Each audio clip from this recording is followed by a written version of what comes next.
গল্পের নাম শেষ চিঠি। রিয়া আর রাহুল একে অপরকে খুব ভালোবাসত। তাদের সম্পর্ক ছিল তীব্র, অদ্বিতীয় এবং কখনো না শেষ হওয়ার মতো। তারা একে অপরকে বিশ্বাস করত, তবে জীবনে সবসময় এমনটা হয় না, যেখানে ভালোবাসা স্বাভাবিকভাবে বজায় থাকে।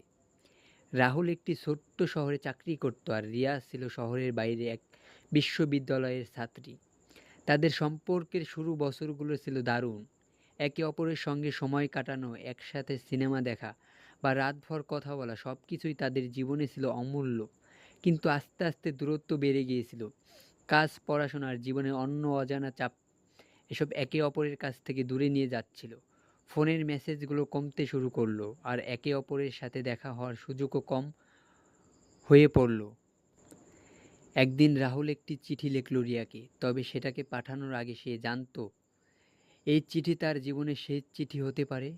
কেননা রাহুলের শরীরে খারাপ হচ্ছিল, ডাক্তার তাকে আর বেশি দিন বাঁচতে দিবে না বলে জানিয়ে দিয়েছিল। তবে তার একমাত্র ইচ্ছা ছিল রিয়া যেন জানে সে তাকে কখনো ভুলবে না, তাকে ভালোবাসা কখনো শেষ হবে না। রাহুল চিঠিতে লিখেছিল, রিয়া, হয়তো তুমি আর আমাকে দেখতে পাবে না, তবে আমি জানি তুমি সবসময় আমাকে মনে রাখবে। আমাদের জীবনের যত ভালো মুহূর্ত ছিল, আমি সেগুলোকে কখনো ভুলবো না। তুমি আমার পৃথিবী, আর পৃথিবী শেষ হলেও আমি তোমাকে ভালোবাসবো। আমি জানি আমি তোমার পাশে থাকতে পারবো না আর, কিন্তু তুমি জানো ভালোবাসা কখনো শূন্যতা অনুভব করায় না। তোমার মধ্যে আমি বেঁচে থাকবো, প্রতিটি স্মৃতিতে, প্রতিটি হাসিতে। আমার একমাত্র ইচ্ছা তুমি সুখী থাকবে। তুমি যে কোথাও যাও, আমি চিরকাল তোমার পাশে আছি। ভালোবাসা, রাহুল। রিয়া যখন চিঠিটা পেল তখন তার চোখে অঝরে জল পড়ছিল। সে জানতো রাহুলের স্বাস্থ্য খারাপ ছিল, কিন্তু এই চিঠিতে তার সামনে যে নিষ্ঠুর বাস্তবতা হাজির করেছিল সেটা এতটা ভয়াবহ ছিল না।